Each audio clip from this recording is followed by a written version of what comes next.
Яңалыклар чыгарылышы үз эшен башлап җибәрә. Эфирда Лилия Гатина алга таба кайбер темалар турында кыскача. Татарстанда хәрби хезмәткә көзге чакырылыш башланды. Бу елны ул ничек узачак?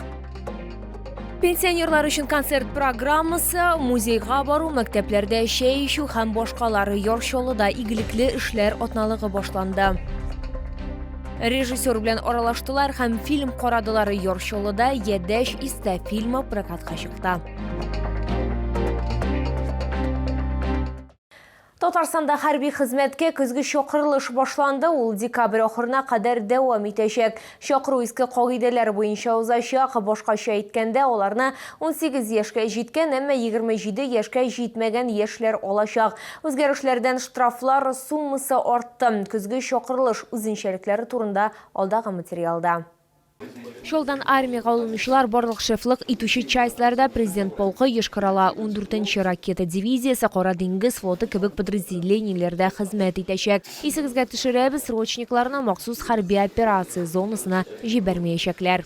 Армия воспитывает человека, закаляет его дух, особенно у тех людей, которые по жизни не занимались каким-либо видом спорта и тому подобное. Вот, армия для них будет полезна. Эш армияга барудан качып йөрүчеләр белән дә алып барыла. 2023 елның 1 октябрьннан штрафлар суммасы арты дип сөйләде Үзәк һәм автозавод районнары хәрби комиссары Рәшит Ильясов.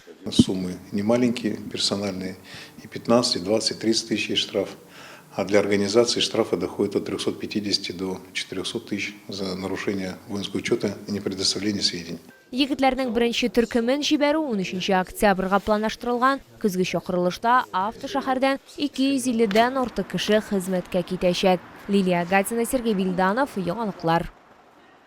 Ярчалыда игелекле эшләр атналыгы башланды. Ул өлкән буын декадасында үткәрелә. Үзәк районда пенсионерлар өчен концерт программасы, тарих туган якны өйрәнү музеена бару, мәктәпләрдә чәй ичү һәм башка күп нәрсәләр оештырыла.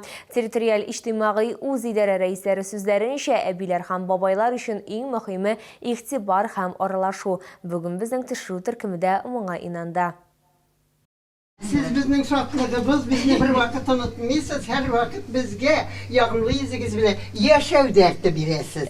Флёр Абдуллина 35 ел Чистай сәгать заводында җыештыручы булып эшли, белгечләргә хәрби әйберләр, сәгатьләр, исәплешләр ясау белән шөгыльләнәләр. Пенсияга күптәннән чыкса да, ул игътибарсыз калмый. Ләкин бүгенге котлау аның өчен чын сюрприз булды. Рәхмәт әйтәм, барысына да саулык, сәламәтлек телим, матур тормышлар телим, шушы тормышның кадерен белеп, рәхәт итеп барыгыз да яшәгез, безнең яшькә җитегез. Хәзер Флёр Абдуллинага 81 яшь, ул 2 кыз, 4 аны һәм 9 оныкчыкның бәхетле әнисе. Ләкин балалар үсеп җиткән, барысы да таралашкан. Пенсионер әйтүенчә, ул туганнарыннан гына түгел, шаулардан да кайгыртучанлык сизә. Үзәк районда өлкән буын хөрмәтенә игелекле эшләр атналыгы оештырырга карар ителә. Беләсезме, шатланалар анарга. Аларга бит главное сөйләшергә кеше кирәк. Вот кем булса да килеп, алар белән сөйләшеп утырга, алар шуның өчен бик шатланалар. Иртәгә өлкән буын кешеләр өчен мәктәпләрнең берсендә чәй мәҗлесе дә оештырылачак. Лилия Гатина, Эльмира Гайнетдинова, Кирилл Хабзей, Яңалыклар. Энергетик мәдәният йортының зур залында да өлкән буын вәкилләре көненә багышланган бәйрәм концерты узды. Чарада төрле жанрдагы һәм төрле яшьтәге коллективлар чыгыш ясады. Шулай ук пенсионерларны башкарма комитет җитәкчесе Фәрит Салахов та котлады. Бәйрәмдә безнең төшерү төркемендә булып кайтты. Бәйрәм концертына бөтен шәһәрдән пенсионерлар килде. Күпләр заводларда, хастаханәләрдә, мәктәпләрдә эшләгәннәр яки иҗтимагый файдалы эшләр белән шөгыльләнгән. Пенсияда бик рәхәт, үз-үзең белән шөгыльләнәсең. Аннары соң эштән бик нык ярдәм итәләр. Һәр елны безгә бүләкләр бирәләр. Нинди дә булса катнашу кирәк икән, без анда барабыз. Безне һәр вакытта ачык йөз белән каршылыйлар.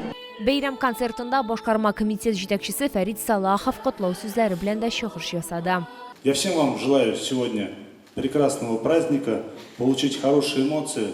Каждому, конечно же, хочу пожелать крепкого здоровья, мира, счастья, добра, благополучия и всего-всего самого наилучшего. Желаю всем нам встречаться вот именно на таких хороших праздниках, по таким хорошим поводам. С праздником Бәйрәм! Өлкәннәр декадасы 1-10 октябрь көннәрендә уза, әмма пенсионерлар бәйрәмнәрдән соң да алар турында онытмаска куша. Лилия Гатина, Яна Вальдио, Ленар Солтанов, яңалыклар. Едеш истем шәһәр кинотеатрларының берсендә яшь режиссер Байбулат Батулланың Едеш истә фильмы прокатка чыкты. Бу трагикомедияны Чаллы халкы бик яратып кабул итте. Ел көннәрендә шәһәр халкының режиссер белән очрашу мөмкинлеге дә булды. Безнең төшерү төркеме дә үз сорауларын бирә алды. Едеш истә фильмы сюжеты буенча 6 яшьлек Илхам җәен авылда әбисе һәм бабасы янында үткәрә һәм мәрхүм әти әнисен бик нык сагына. Аныгын ничек тә булса ял иттерер өчен Рәсим бабай Едеш истә уенын искә ала. Бу малайның теләкләрен үтәүнең башы була. Режиссер билгеләп үткәнчә Едеш истә уены бала чактан ук аның янәшәсендә булган. Шуңа күрә ул сюжет нигезенә алынган. Дөресен әйткәндә, мин хәтерләвемчә мин әни белән уйныйдыр идем кебек тоела. Аннан соң әни дә әти белән уйнагандыр. Нишләптер гел әни җиңәдер. Гадәттә шундый кич белән гап-гади кичке аш вакытында Едеш барлыкка килсә, ул инде үзенә күрә ниндер тылсымлы кичкә үреләдер. Шулай ук Байбулат Батулла үзенең фильмын өлкән яшьтәге кризис турында булуын сөйли. Төп рольләрне монда Роза Хайруллина һәм режиссерның әтисе Рабит Батулла башкара. Баштан исә бабай роленә башкаручыны Чаллыда эзләгәннәр. Фильм чыннан да нык авыр, шәхсән минем өчен прям татар гаиләләренең шул эчкечелек темасы, гаилә мөнәсәбәтләре темасы бик яхшы күтәрелә. Улымны яртып килдем бүген. Тетрәндергеч кино булды. Рабит Батулла тигезне дә күрергә бик шат булдым, чөнки барыбер татар язучылары хәзер без беләкәчәк булган кешеләр. Бик күңелле булды, что безнең Чаллы театрында татар телендә фильм булуы. Фильмны узган елның август айында төшерә башлыйлар. Фильм Балык бистәсе районында төшерелә. Лилия Гатина, Үзилә Шәймөхәммәтова, Кирилл Хабзей, яңалыклар.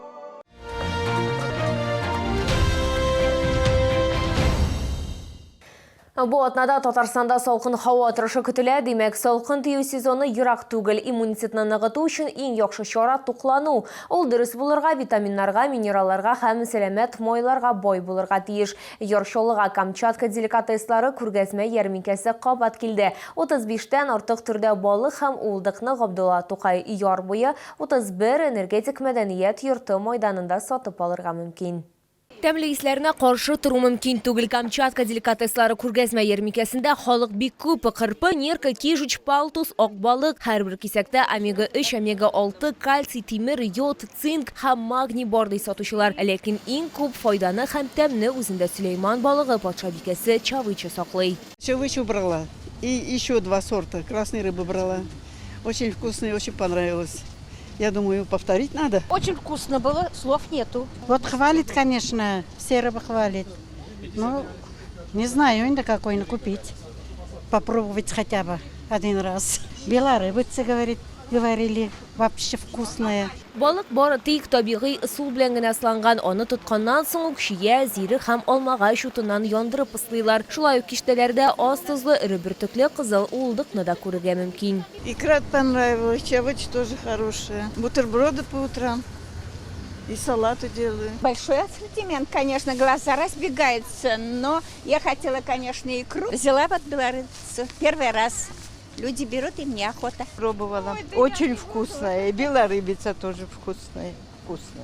Для пожилых можно раз в месяц купить себе. Витаминнар туплау гади һәм тәмне ерак көнчыгыш балыкларын Чаллыда Габдулла Тукай яр буе 31 адресы буенча энергетик мәдәният йорты мәйданында сатып алырга мөмкин.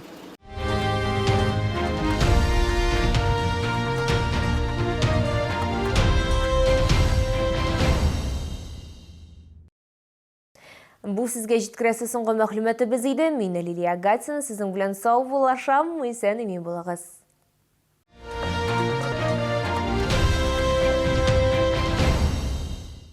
Продсклад «Победа». Грудинка свиная аппетитная, гордость мясника 115,90. Сок томатный «Райское лето» 79,90. Успей купить куртку или пуховик за полцены. Только в октябре скидки до 50%. Магазин «Сибиряк», проспект Мира, 12А, остановка Медгородок, 9-й комплекс, 12А. Это свершилось. Камчатские деликатесы в Набережных Челнах. Цены от производителя. Чавыча, красная икра, белорыбица. Наша гарантия, наше качество. С 30 сентября по 8 октября. Площадь УДК «Энергетик». В связи с расширением штата требуются слесари по сборке металлоконструкций, электрогазосварщики на полуавтомат. Опыт сборки металлоконструкций, хорошее чтение чертежей. Зарплата достойная, оформление в соответствии с ТК РФ.